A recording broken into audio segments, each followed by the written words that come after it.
So what's up mga homies? So nandito tayo ngayon sa Notorious Motorsports, Sukat Parañaque branch natin.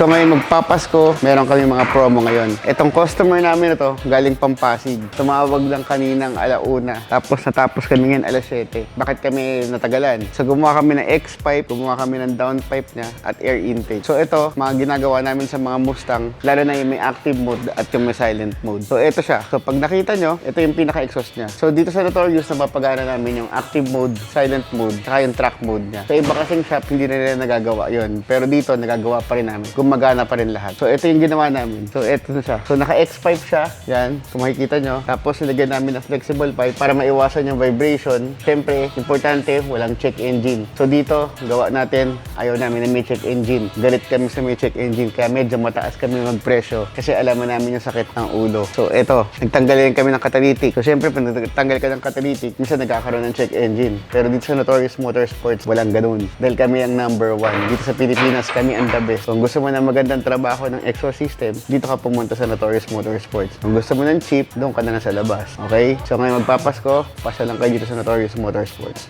What's up mga homies? So ito yung ginawa natin ngayon na air intake. 4 inches na piping. So ito yung ginawa natin na air intake, Datatec. So ngayon pakinggan natin tong Mustang na to.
So sir, kamustahin ko lang.